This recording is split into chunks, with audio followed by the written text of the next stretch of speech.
Welcome to the world of science fiction stories, and don't forget to like, share, and subscribe my channel. Enjoy the listening. They thought we were weak. Now their fleets are in flames.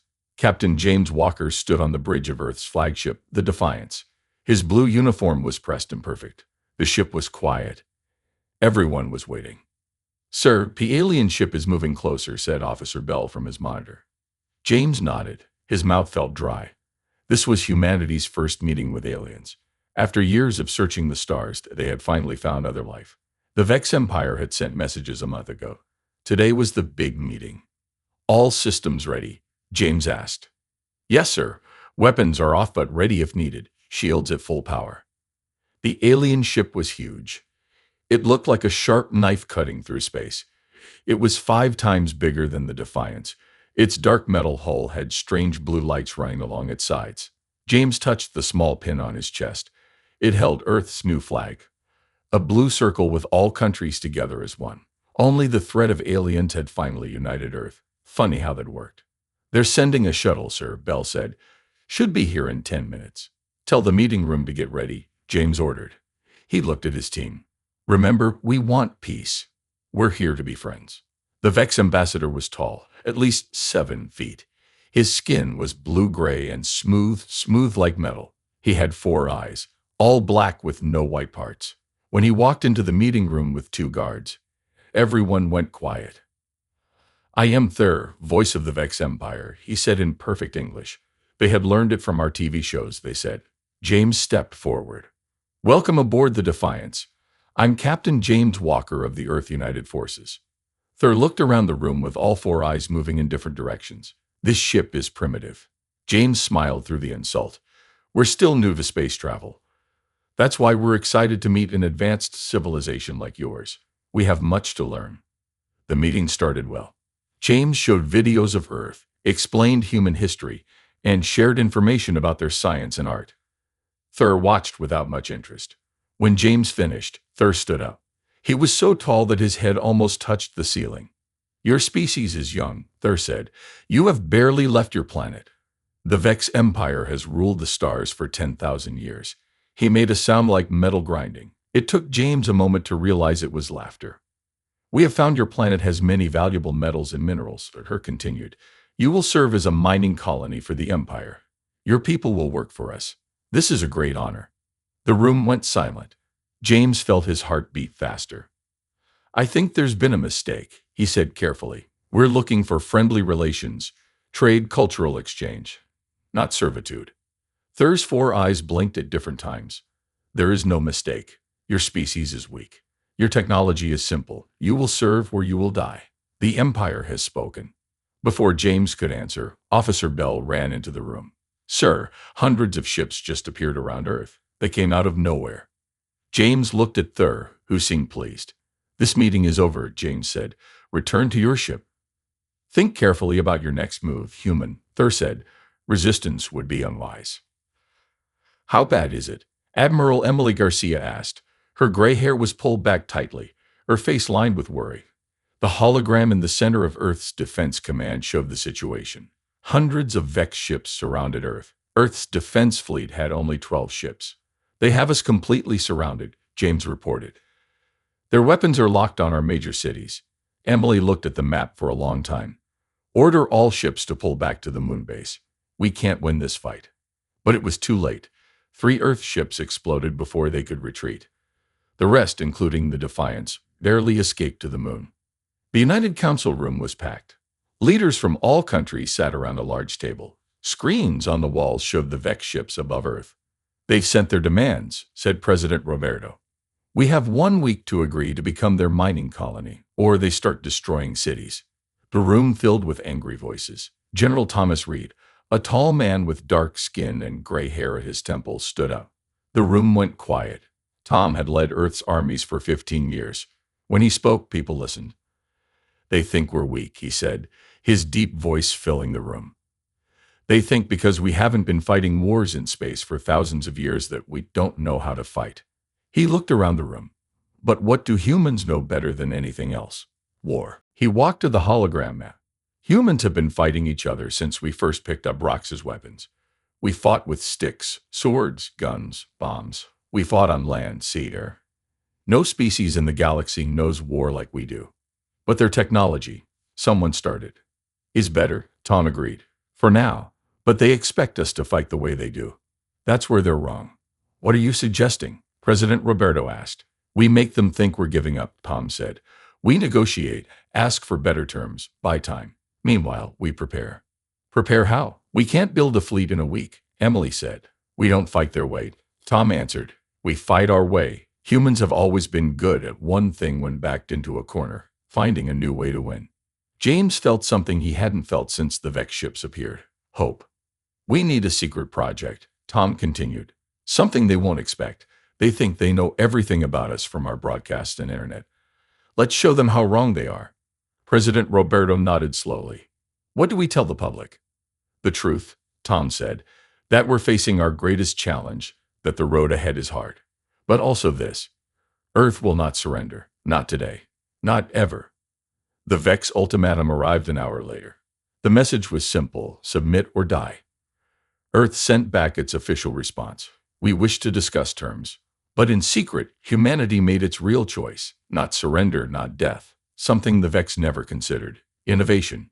As night fell over Earth, lights burned Laban labs and military bases around the world. The clock was ticking. 1 week to find a way to fight back against an enemy that had ruled the stars for 10,000 years.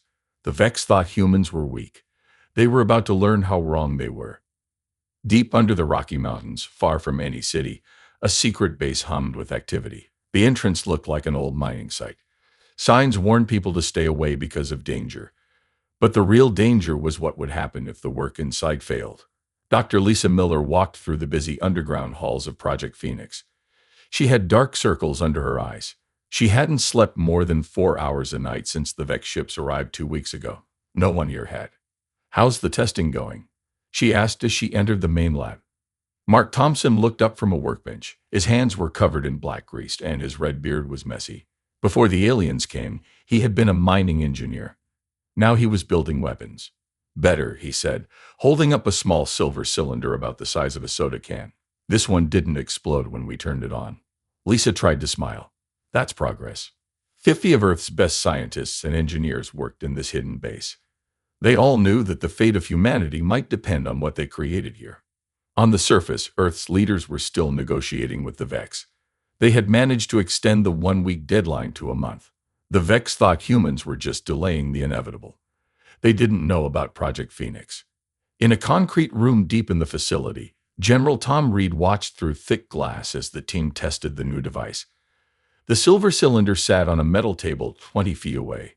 Behind another glass wall was a piece of Vex technology, a shield generator taken from a small scout ship that humans had managed to capture. Start the test, Lisa ordered.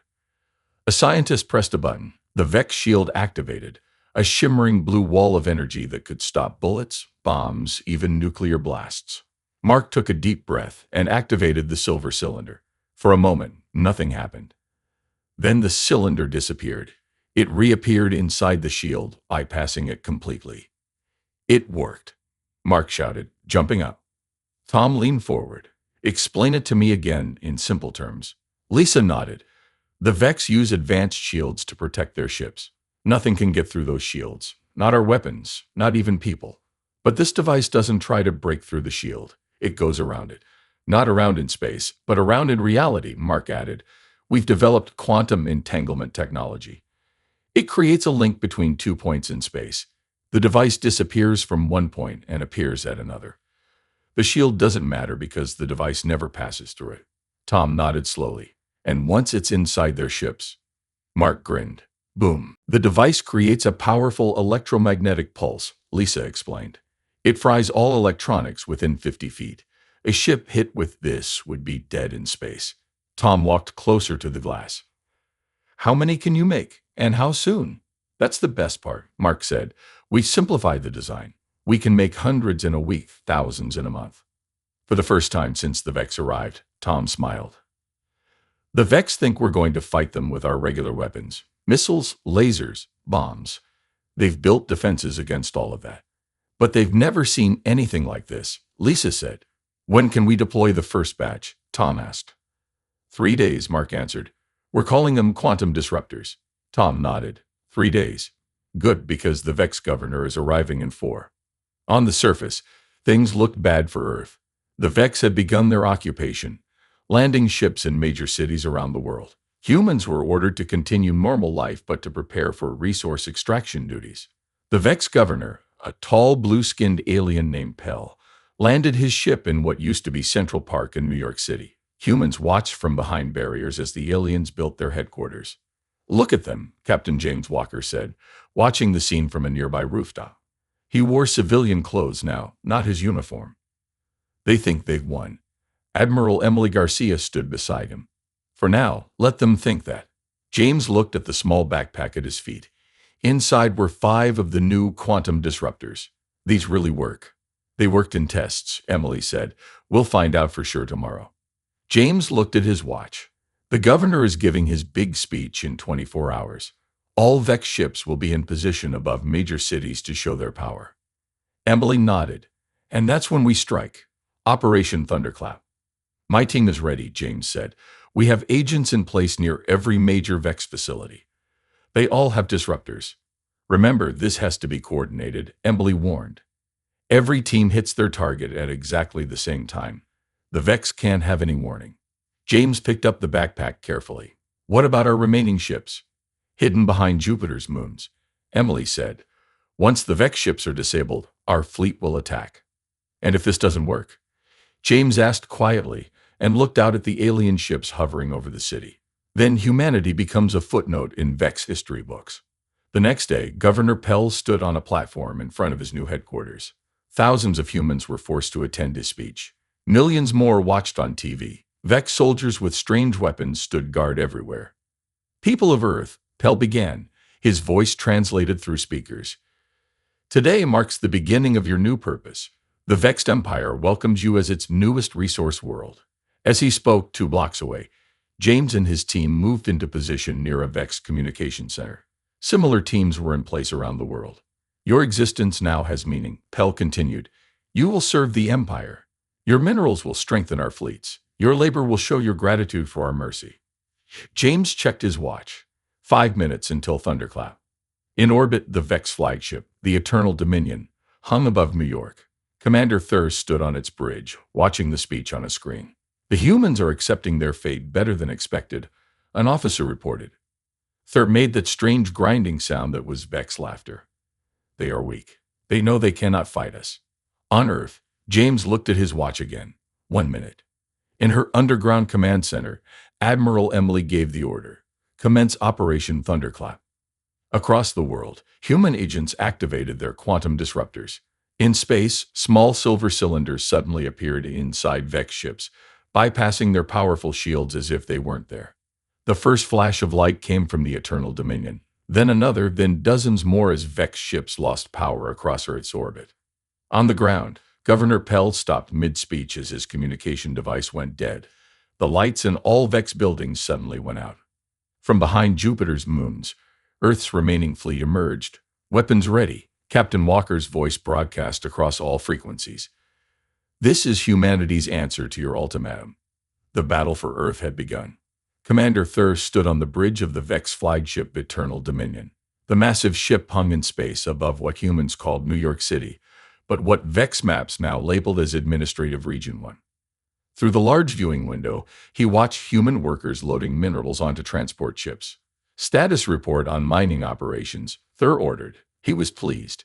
The humans had put up less resistance than expected. Their leaders had tried to negotiate better terms, but in the end, they had accepted their place, just as all species did when facing the Vex Empire. His lieutenant began to answer when a sharp alarm suddenly blared across the ship. Red lights flashed on control panels.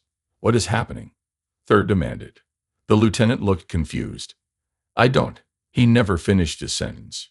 Throughout the massive warship, small silver cylinders appeared out of nowhere. One moment there was nothing, the next the devices were there, inside the ship past all their shields. Each cylinder glowed bright blue for a second, then released a powerful pulse of energy. Screens went black. Lights died. Weapon systems failed. Emergency power. Thurst shouted, but nothing happened. The mighty warship, pride of the Vex fleet, was dead in space. On Earth, behind Jupiter's moons, and in hidden bases around the solar system, humanity launched its counterattack. Earth's remaining ships, which had been hiding since the invasion began, suddenly appeared. They had been modified with the new quantum disruptor technology. Captain James Walker sat in the command chair of the Freedom, a small but fast attack ship. On his screen, he could see the Vex vessels drifting powerless. "All ships, this is Captain Walker," he said into his communication system. "Target Vex vessels and fire at will. Remember, hit their engine rooms first." Across all frequencies, human ships broadcast the same message. "This is humanity's answer to your ultimatum." The Vex had never faced a serious challenge in centuries. Their commanders were trained to follow a strict chain of command, but with their flagship disabled and communications down, that chain was broken. Many Vex ships simply waited for orders that would never come. In his underground command center, General Tom Reed watched the battle unfold on large screens. The room was tense and quiet except for the occasional update from officers. "Vex flagship Eternal Dominion, completely disabled, sir. Lunar Defense Station has fallen. Our forces are securing it now. 34 Vex vessels destroyed, 52 disabled and being boarded." Tom nodded at each report. The plan was working better than they had hoped. The quantum disruptors had caught the Vex completely off guard. Admiral Emily Garcia entered the room. "They never expected this," she said, looking at the screens. "They thought we would use conventional weapons, missiles, lasers. They prepared for that." "The best weapon is the one your enemy doesn't know exists," Tom replied. On one screen, he could see human soldiers boarding a disabled Vex cruiser. The alien crew was surrendering without much fight. Vex soldiers were trained to follow orders, not to think for themselves. Without their commanders, they seemed lost. "What's the status on the ground?" Tom asked. "Just as good," Emily said. "The quantum disruptors knocked out all their bases. Governor Pell was captured trying to reach his shuttle. Most Vex ground forces have surrendered." Tom allowed himself a small smile. "Phase 1 complete. Begin Phase 2. On the captured Vex flagship, Lisa Miller and her team moved quickly through the alien corridors. The ship was huge, with ceilings twice as high as human ships to accommodate the tall Vex. "This way," Mark Thompson said, checking a small device in his hand. "The engine room should be down this hall." They passed Vex crew members who had been secured by human soldiers. The aliens sat quietly, their four eyes blinking in different patterns. Without orders, they seemed to have no idea what to do. The engine room was massive. Strange machines hummed with energy, even though most of the ship was powerless. "Look at this technology," Lisa whispered in awe. "Their power systems are decades ahead of ours." Mark was already connecting a small computer to one of the Vex control panels. "If we can understand how this works, we can adapt it to our ships." Lisa nodded. "We don't have much time. Download everything you can." Similar scenes were playing out on captured Vex vessels throughout the solar system. Humanity had realized that they couldn't just fight the Vex. They needed to learn from them, to take their technology and improve it. 3 days after Operation Thunderclap began, Tom Reed addressed the United Council. "In 72 hours, we have destroyed or captured 30% of the Vex occupation fleet," he reported. "We've taken control of all their ground bases. Their leadership structure has collapsed." The room erupted in cheers. For the first time since the Vex arrived, there was real hope. President Roberto raised his hands for quiet. "What about Governor Pell?" "In custody," Tom said, "and willing to talk. The Vex don't handle defeat well. They have no experience with it." "And Commander Thur?" "Still on his ship, which we now control. He refuses to surrender personally, but his crew has abandoned him. It's only a matter of time." Roberto looked around the room. "This is a great victory, but we must be realistic. The Vex Empire is vast. We've defeated only a small part of their forces." Tom nodded. "True. Governor Pell has already sent an emergency message to the Empire. We let that transmission through on purpose. We want them to know what happened." "Why?" someone asked. "Because when they send reinforcements, and they will, we want them to be afraid," Tom said. "Fear makes enemies make mistakes." In his cell, Governor Pell sat perfectly still, all four eyes fixed on the wall. He had sent his message to the Empire. "We have gravely miscalculated. Request immediate reinforcements." What he hadn't told his superiors was how the humans had defeated them. Let them come unprepared, just as his forces had been. The humans had a saying he had learned: "Pride comes before a fall." The Vex had been proud. Now they were falling. Aboard the Freedom, James Walker looked at the alien device his team had recovered from a Vex weapon storage. It was small and round, with strange markings. "What do you think it is?" his second-in-command asked. "I don't know," James said, "but I bet our scientists can figure it out, and maybe make it better." That was the difference between humans and the Vex, he thought. The Vex relied on their technology, but didn't push its limits. Humans took technology and reimagined it, improved it, combined it in ways its creators never considered. On his screen, he could see the disabled Vex flagship drifting against the backdrop of Earth. The mighty vessel that had once threatened their world was now just a floating piece of metal. "Send a message to all ships," James ordered. "Phase 1 complete. Prepare for Phase 2. The real war was just beginning." 6 months passed after humanity's surprise attack. 6 months of preparing, building, and waiting. Everyone knew the Vex Empire would respond.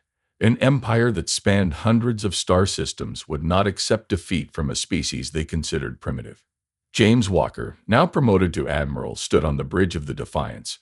The ship had been rebuilt with Vex technology they had captured. It was faster and stronger than before. "Any sign of them?" he asked. Officer Bell, who had stayed with him from the beginning, checked his screen. "Nothing yet, sir, but our long-range sensors can only see so far."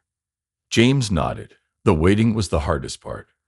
Earth had used these 6 months well. They had built more ships, created more weapons, and spread defenses throughout the solar system. But would it be enough? The answer came at dawn the next day. "Admiral," Bell shouted. Multiple ships appearing near Jupiter. James rushed to the bridge. The screen showed dots appearing one after another. Not dozens of ships, not hundreds, thousands. The Imperial fleet had arrived. In her command center on Earth, Admiral Emily Garcia watched the enemy ships appear one after another. The room was silent except for the constant beep of sensors detecting new vessels. "There are too many," her tactical officer whispered. Emily's face showed no fear, but inside, her stomach twisted. The Vex had sent everything they had. The real battle for Earth was about to begin.